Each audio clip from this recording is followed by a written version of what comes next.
just have a good rhythm together, like he sort of feels me out, I feel him out, and we go for it. Hello, and welcome to episode 13 of The Worst Idea of All Time, in which Tim and I delve back into the world of Carrie Bradshaw and her merry band of thieves as we watch Sex and the City, the movie. This is Guy Montgomery broadcasting live from Bangalore, India. How about that? Bangalore, India. He's not even kidding, folks. He's really there. What's happening, Guy? Paint me a picture. Well, the picture I've got for you right now is mostly one of a hotel room. So we're looking at a lot of sort of faux wood covering of pretty solid sort of desk. I don't know what it's faux wood covering of maybe real cheaper wood. Right. Is a beautiful sort of impressionist painting of hay, I think, in front of me. I got to say, Tim, though, there's a lot of background noise coming from your end of the call. Where in God's green earth are you? Well, I could tell that this episode was always going to be fun, but I think this is going to be a little bit tricky because I'm really detecting the fact that you are coming to me from the, deepest, darkest parts of the world, because that internet connection's dicey, but it doesn't matter because the listeners won't hear that. What they will hear is me on a Sunday night, just outside the gates of a music festival called Friday Night Jams, which makes no fucking sense, but it's happening, literally, they've been setting up all day just outside my door. You'll know, Guy, that I live very close to a big music venue, and I thought, you know what, if you can't beat him, grab your microphone, head on down. Isn't Usher playing at that gig? Yes, dude. Little John, Usher, Salt and Pepper, Genuine. This thing is off the fucking chain. There's a lot of people roaming in. That's going to be a lot of fun. I can't imagine for me, as I hear it filtered through 2 internet connections and a set of headphones, but certainly for the young and old patrons who head on down for Friday night jams, of course, on a beautiful Sunday evening in Tamaki Makaurau. It's not even fun for me because I don't have a ticket. It's just happening real close to my house. So I thought I'd come down to outside the gates. I guess that makes sense. It's not a freebie. Surely it won't have sold out. You can get one on the door if you want. What am I made of money? Some bangers, dude. Hey? Nah, I'm just sort of trying to encourage you with elements of the lineup. Yeah, I mean, look, Salt and Pepper, very tempting, incredibly tempting, both as a seasoning and as a musical act, but just isn't going to happen today. Name three songs by Salt and Pepper. Let's talk about sex. Can't remember. There was a biggie. That was huge. You know? Yeah. Was that them? Yeah. Yeah, it is. Yeah, absolutely. That was by far. All right, well, far and away the biggest. This actually takes me back to my radio days. I feel like I'm doing a cross. Can you tell me what order you think that people will be performing in? Say again, sorry? Well, like, you've got Salt and Pepper, you've got Usher, you've got Little John. Yeah. Who headlines that show and who opens?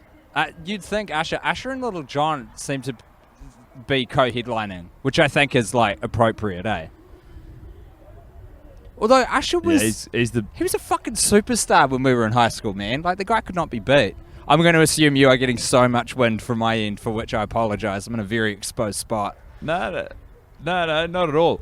Usher discovered Justin Bieber. Anyway, look, this is all just colour. This is all background noise. It is. Yeah, you're right. This 13th screening of Sex and the City. Yeah. Which I woke up to do. As always, a dangerous move and not an enjoyable one. I brought my laptop and the film into my marital bed, which in this instance is just a hotel bed. And we did not make fast friends. Oh, are you there? I've lost you completely now. No, I can hear you. I'd just like to say commendations to the wind surrounding you. Wind, one of my favourite elements, not to be trifled with, a very powerful element, capable of kicking up quite a lot of stink and quite a lot of noise.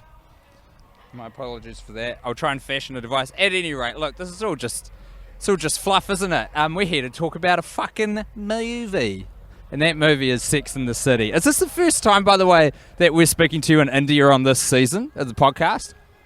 Yeah, it is. It absolutely is. And, that's... Of course, as the fans will remember, reason. you spent half of season 1 in India broadcasting from Bangalore, actually, weren't you?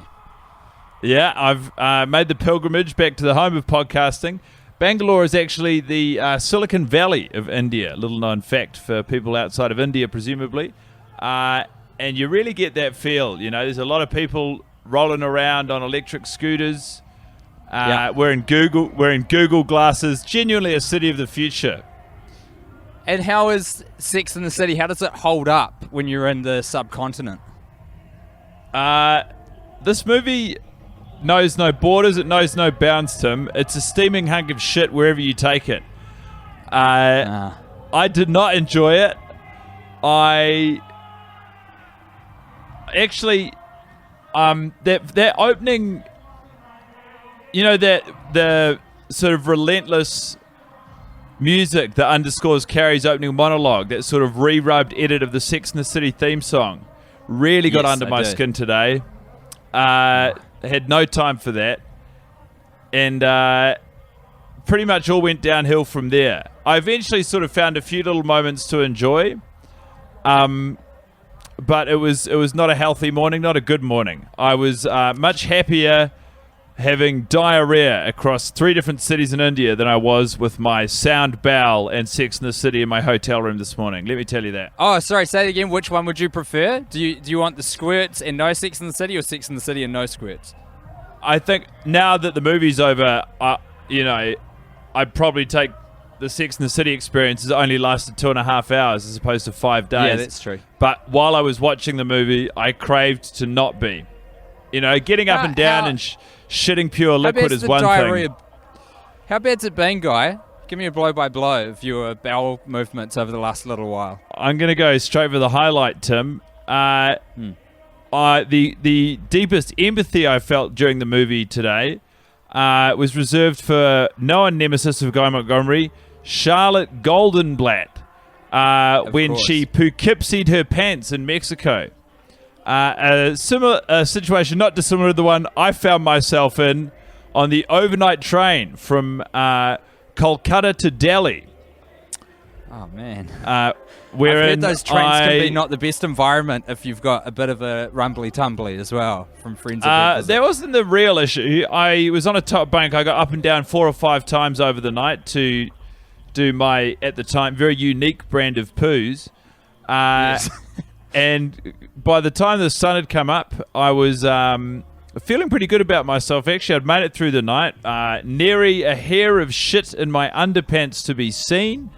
I went to the bathroom for a single-purpose trip. I thought it was just going to be a wee. My first standing-up wee of the trip and of the last few days. Sort of, I guess there was something about the body language and positioning which sort of programmed in me a self-confidence that I did not deserve to have. And I made the rookie mistake of trusting a fart, which resulted in pure liquid arriving in my underpants effective immediately. Sounds like a real roll of the dice. Guy, you have to forgive the big pauses. Sometimes I don't know if you've cut out or if we've just paused for effect, but either which way you cut it, it sounds like a harrowing experience of you versus a porcelain disaster. No, well, the big pauses, Tim, are actually to account for the unfucking holy amount of noise you've chosen to surround yourself with as we record this episode of a podcast, a medium which exists almost exclusively in audio.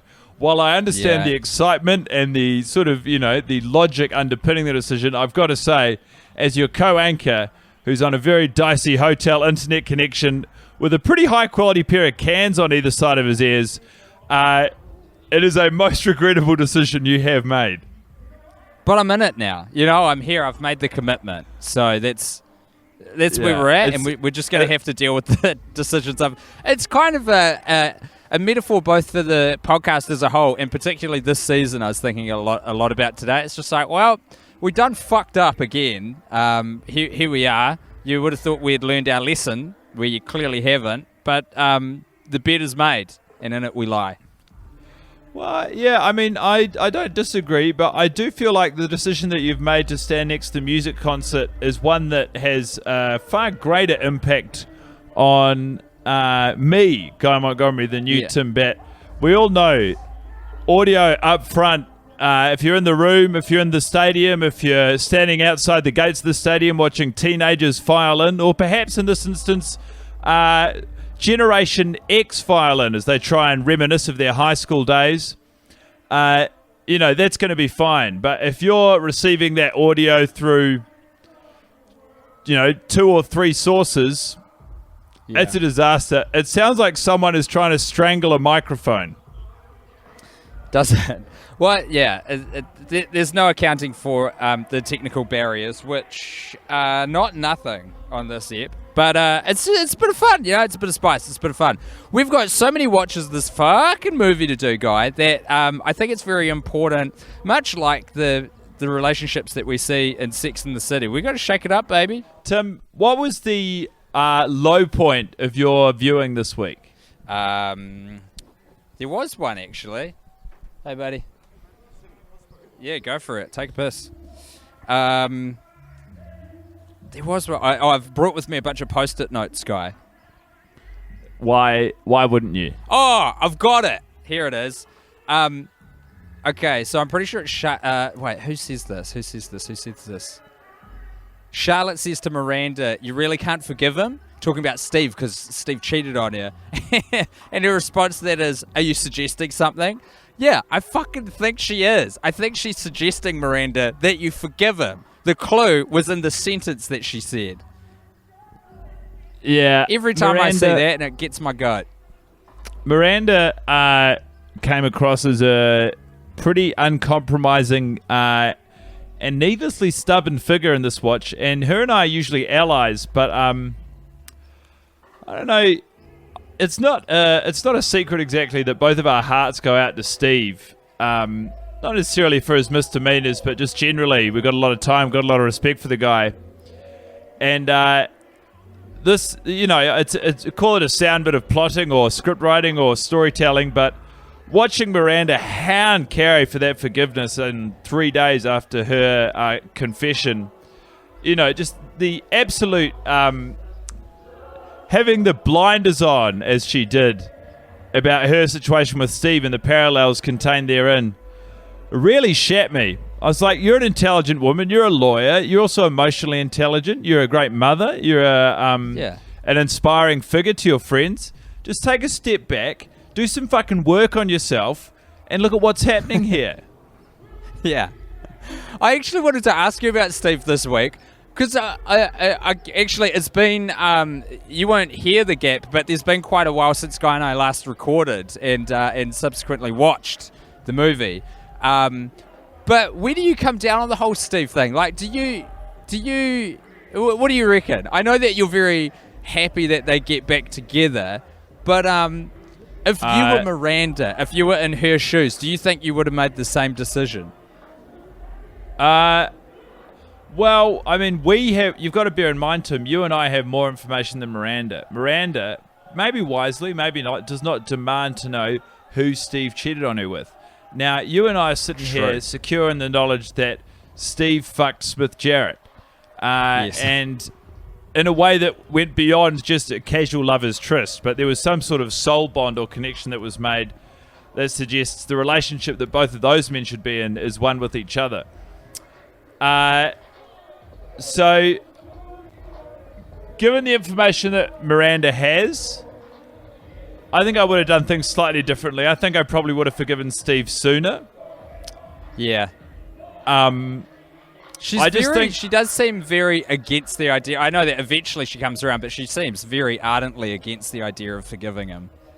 She's holding on for dear life. Can I say, though, just because this is related, the bit where Steve comes, I think it's to pick Brady up for the New Year's Eve shenanigans. Yeah. And he's in that black coat. Fuck, he looked good this week. I was like, oh, Steve, you've turned it on, mate. You look great. Did you take a second look at the therapy outfit that you so callously made fun of previously? It was there. I saw it. Still not a fan, man. It's not my vibe at all. I was probably a little harsh on it. Okay. And you remember, Guy, I've been all across the map on the fashion on this movie. I mean, it wasn't 4, maybe 5 episodes ago that I brought up in kind of a self-owned moment how good Runkle's pink tie was. I've seen the light. You couldn't be more right. It's atrocious. But it spoke to me in the moment. That was so things will change. It's really a metaphor for life, isn't it? You know, you make a decision in the moment, and all you can do is stand behind it for the decision that it was at the time. That doesn't mean that with hindsight you don't look back and realize you've made a mistake, but you got to take your lumps. That leads me to a question, actually, Guy, I want to throw at you, and it came to me. I wrote it down. It was the first thing I wrote down on my first post-it this watch, because I really want to ask you, hey, Guy Montgomery, what the fuck is this movie about? It's about printing money. It's about opening a mint, ignoring US government rules and regulations, and printing a fuck ton of cash so that SJP and Matthew Broderick can put another wing on their house. That's the main thing it's about in a financial sense. In terms of storytelling, what we want. Well, yeah, but it's about it's about growing old together. It's about watching the people you love, the people we know intimately, the people who we've grown old with, settle into the next phase of their life. No better summarized than in the final toast, where Carrie says to Samantha, 50 and fabulous, and to us, and the next 50.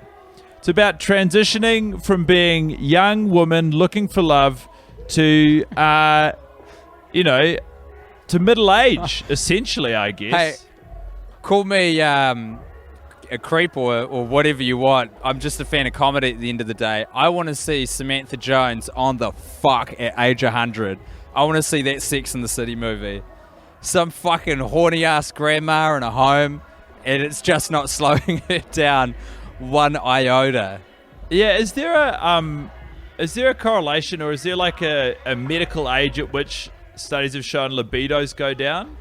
Because I don't know. I hear a lot of things about old people's homes. STIs are rampant because A, there's not a hell of a lot to do. B, because of the what's it called? Viagra that all the grandpas are popping. And I actually don't know if there's a female equivalent of Viagra, which is I don't know. Do you know? Is there? I think it might just be Viagra. I think beyond giving you a solid boner, it can just turn your sex drive up. Viagra. Viagra. It's the female equivalent.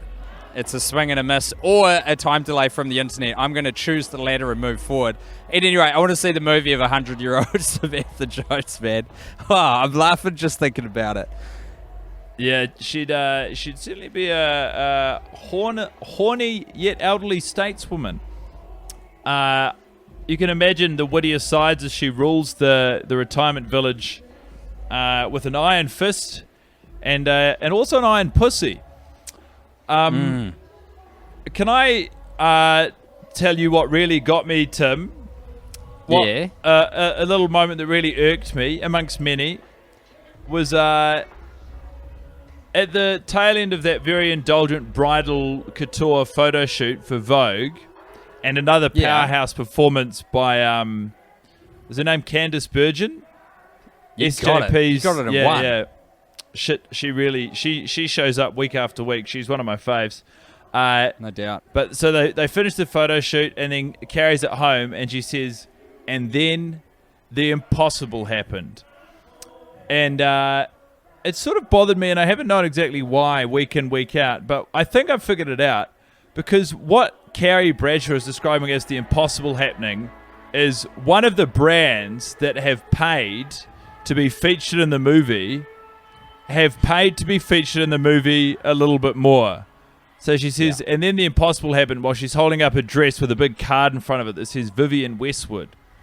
Yeah, that's right. What she is describing as impossible is the miracle of advertising. Even within the world of the film, it's not impossible that she would be given that dress.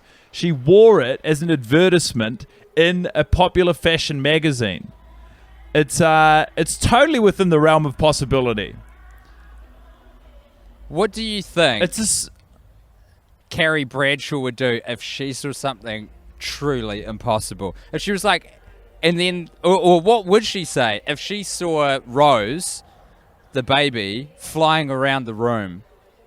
Just like, hey, it turns out Rose is an X-Man. Didn't see this coming, wasn't aware she had mutant abilities, and she's sure exhibiting them a lot earlier than X-Men generally do. But she's a mutant and she can fly. Do you think her, as a professional writer, grasp of the English language is not capable to like kick up a notch? Would it still just be, and then the impossible happened? Rose flew around the room. I'm not here to cast doubt or shade at Carrie's ability to write or her skills as a professional writer. I think her emotional intelligence and empathy levels might mean that she could be in a room with Rose who's flying around and completely oblivious because she's spiraling out that Big has brought home a brand new set of, quite expensive kitchen knives for his latest venture. Yeah. Oh, some Ginzus.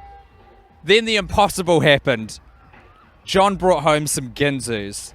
Yeah. She could be in a room while, kidnappers have broken in and taken Rose from the room, and Carrie would be looking in the mirror, working on her inner monologue, and she'd be completely oblivious. Then Charlotte would come in, and Carrie would be like, why does this have to be about you right now, Charlotte? John's bought more knives home. We've run out of drawer space. What sort of device are you recording? Yeah, I'm recording a podcast For for my podcast. you can't record this. You I've- can't have any recording devices in this stadium. I'm like a kilometre away.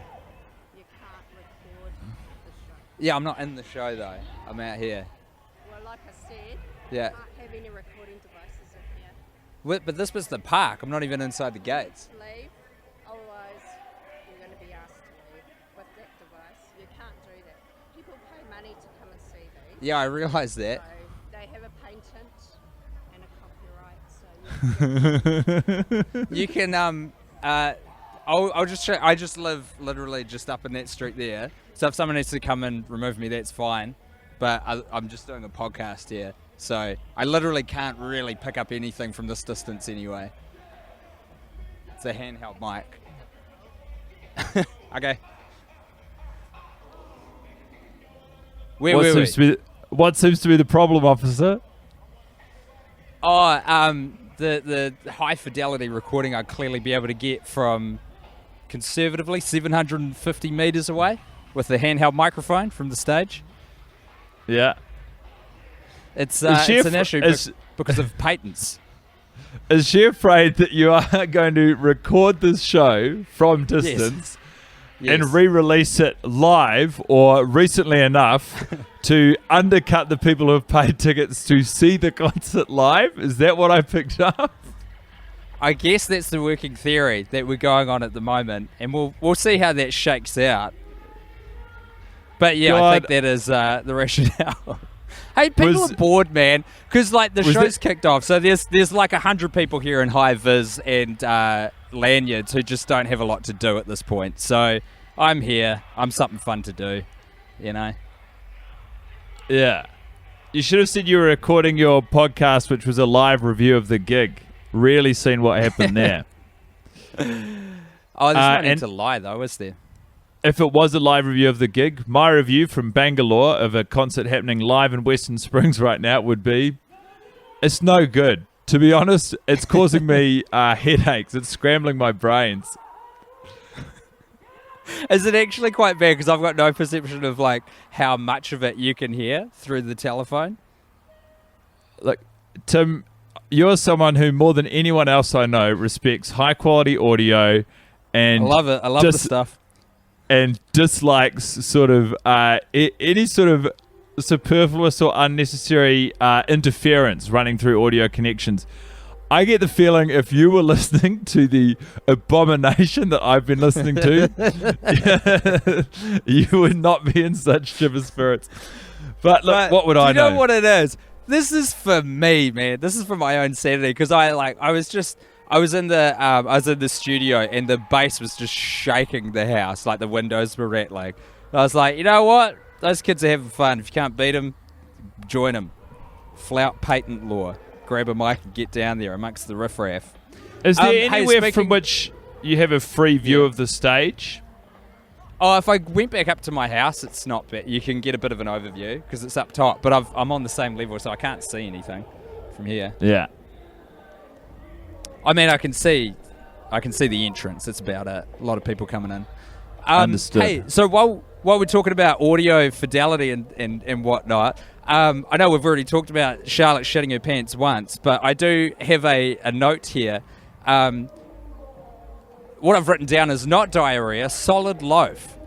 Because when you hear the defecate, I don't even know if that's a noun. When you hear it happening from Charlotte, it is like the sound designer, sound artist has really had some fun with that. It's not the kind of shit you would expect with an upset tum where you have very runny poos. You can hear that when someone has that issue. You can hear it. But what they've selected instead is a bunch of sound effects like she's eaten a McRib or 6 and she's just trying to get those things out, and it's like just a dense solid loaf that she's formed in her pants.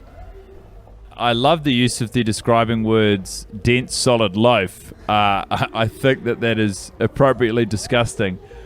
There's a Tim and Eric sketch about a device that Cinco make, which is like an anti-diarrhea pants, but it'll only work for diarrhea, no solid loaves. And they do remind you of that. So I think that's where I'm borrowing the language from. But it's a great word to describe what I'm trying to convey. A good solid loaf. You can hear it, Guy, in the audio. Look, as brothers in pants, I'd like to say, I think that Charlotte's situation is not necessarily like, is it possible to have diarrhea with a truly solid stool? There's got to be some element of evasiveness, of lubrication, of slipperiness, if you will. Yeah, definitely. I don't think you can pass the healthiest of shits, involuntarily.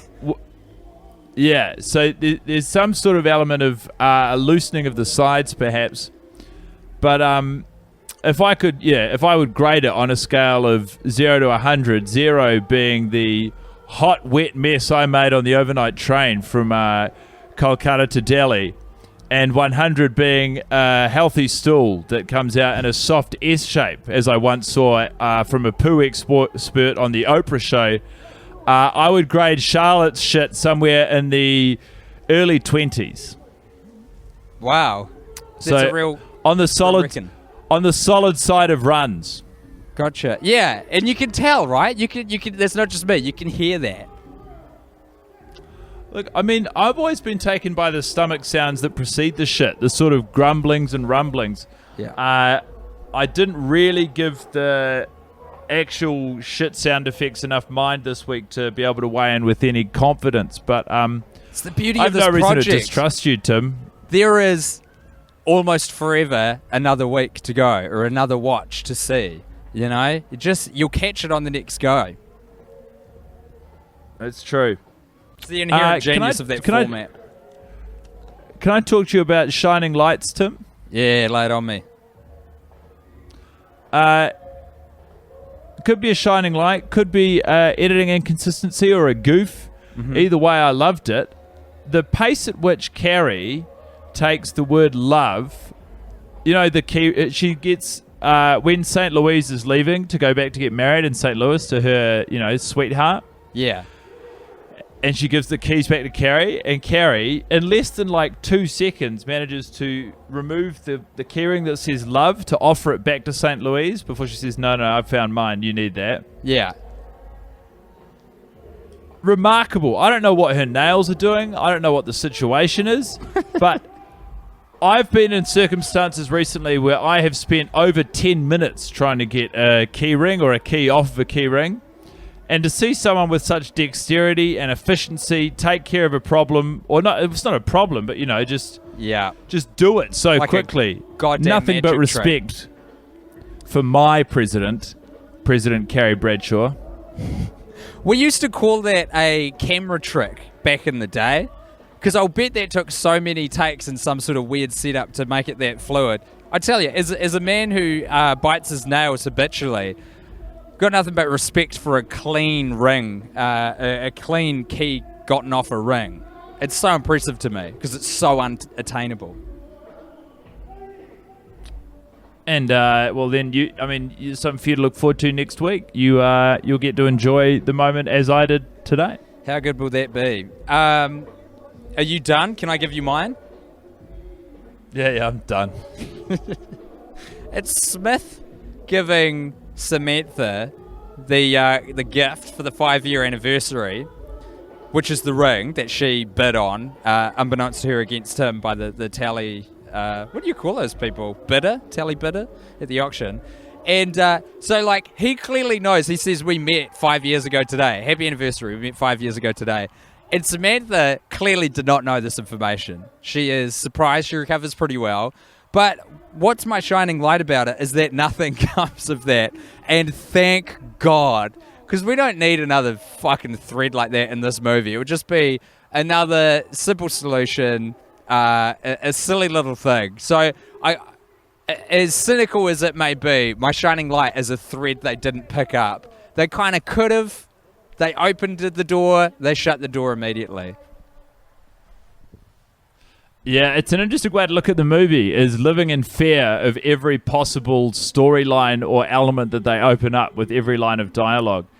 And it's actually quite a fun little game you've stumbled into there, Tim, and one I look forward to playing on the next screening. No, tell me now. I'm going to put you on the spot. Tell me what's a storyline you're grateful for that does not come up in Sex and the City 1, the film. Pretty much anything Carrie Bradshaw says, which would mean that she gets more screen time, and the same for Charlotte. I know that Samantha is sort of here as light relief, but while you say you're glad that they didn't pick up that thread, would you not happily substitute Carrie's umming and ahhing about her life and some of her jilting to see some... I guess they do a pretty good job of sharing out Samantha's story, but... And as far as Samantha's storylines go, you know, this is one of her less interesting ones, and that is just her discovering that she's not ready to be in a long-term relationship. It wouldn't kill us to see more of that. It's interesting because with a project like this, usually, you know, you see opportunities for the story to change or diverge from its beaten path, and you crave them. But this week, because of how long the movie is and where your head was at, I guess, you saw that opportunity and you were grateful they didn't take it. Yeah, it was just so hot in there, Guy, in the studio. Doors closed, glass rattling at the base produced by these wonderful artists. Is summer upon Auckland? Yeah, it is. Streaming in. Can't get enough of the stuff. It's a beautiful time of the year. I'm very jealous of you. I mean, not that it's not warm here in Bangalore. Rest assured, it's been a sweltering little holiday I've been on. Can only imagine. A jaunt across India. You don't get diarrhea in the cold country. Yeah, go on. Can I ask you a question as we sort of work towards the end of this episode, Tim?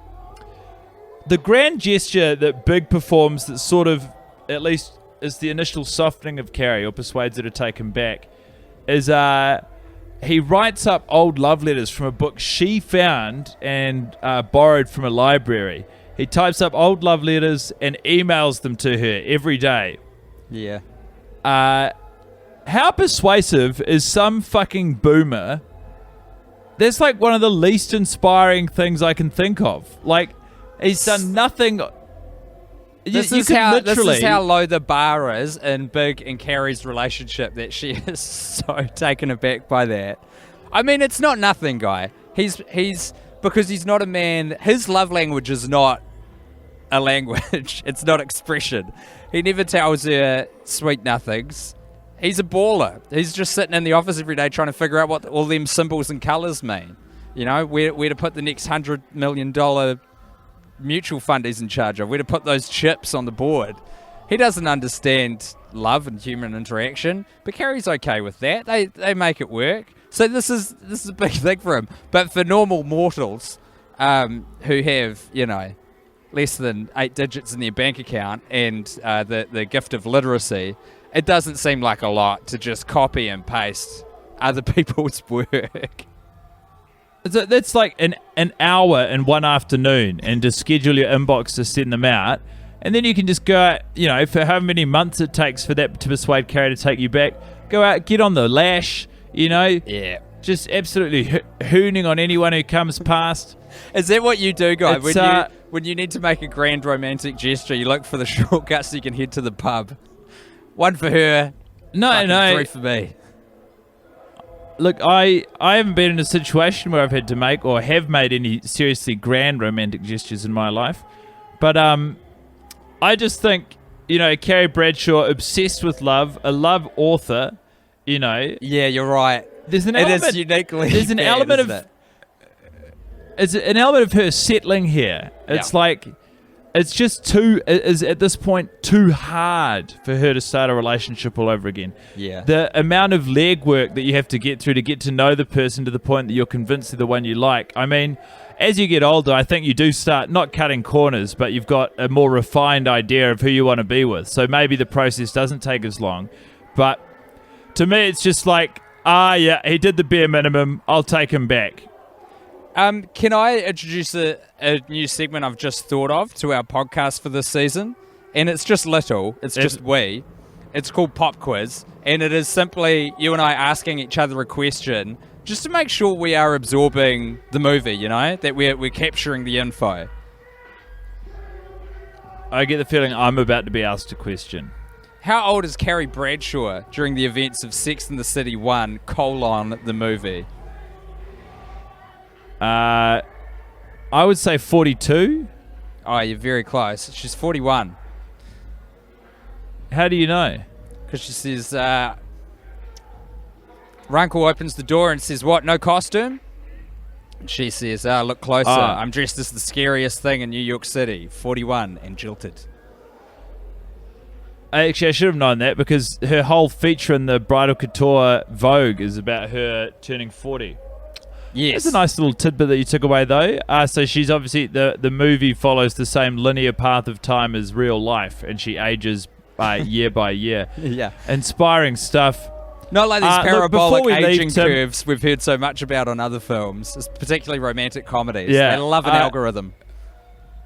While I've been quite negative, and I have found this to be quite a challenging record, I just want to say that after Carrie's toast, as the camera pulls out from the restaurant or bar in which they're sipping cosmopolitans and talking about how great their lives are, and we arrive on a New York City street as we see 4 young women lining up to enter a club, and then we pan across as we continue to pull out and see 4 more young women walking down the street together having a good night out. Yeah. I felt something akin to inspiration, not necessarily to see the movie again, not by what we're doing, but just like I felt the emotion that I feel like the filmmakers were trying to conjure. And that in and of itself, both by the filmmakers and myself, esteemed critic Guy Montgomery, was no minor feat. And while I dread diving back into this film, it is a glimmer of hope that, there is still something in the beautiful love language that is cinema that stirs my loins through this project. That's really sweet. And I like that it's the last thing that's in the movie for you as well. So it's kind of the enduring image. It's one that you can take away with you. Absolutely. Beautiful button on it, Guy. I'm going to get out of here before I get arrested or tossed out or whatnot. Go back to my home. Can I just say as well, before we do fully wrap this up, I'm so fucking confused by the clientele of this gig. We've got tens of thousands of people descending onto this venue at an average age of, I would say, 20. These artists, I mean, they were, some of them long in the tooth when we were kids, Guy. Salt and Pepper's from the fucking 90s, man. Usher is timeless. True. Honestly, to hear a group of 20-year-olds piling in there is a surprise to me. I've got the lineup up here. Yeah. It's not a bad bit of programming. Not for us. You got Usher and Little John, Salt and Pepper, Eve, Tayo Cruz. I think that's a young play. Naughty by Nature, Genuine, Estelle, Naughty by Shay Fu Nature. and the Crates, Kings, and it's all hosted by Fat Man Scoop. Yeah, man. I think I heard him warming up the crowd earlier. It was fucking high energy, I'll tell you that for free. I love it. Well, to you I say, good luck and God bless. Thank you very much, Guy. It's so good to speak to you. Have fun with the rest of your Indian trip. It's not long to go, eh? You don't have a ton more time there? No, there's about 8 or 9 days left. Oh, it's a little. Yeah. No, I've been here for a while. Truly, it is a different country experienced when healthy and when sick. And I'm so proud and pleased to say I've staged a full recovery. Later today, I'm flying to Goa for a 4-day break, a sort of a beach region. So I'm looking forward to that. Fantastic. Well, thank you again to our sponsor, Solid Loafs. Keep them solid, everybody. Catch you in the next one, Guy. See ya. We just have a good rhythm together, you know. He sort of feels me out, I feel him out, and we go for it.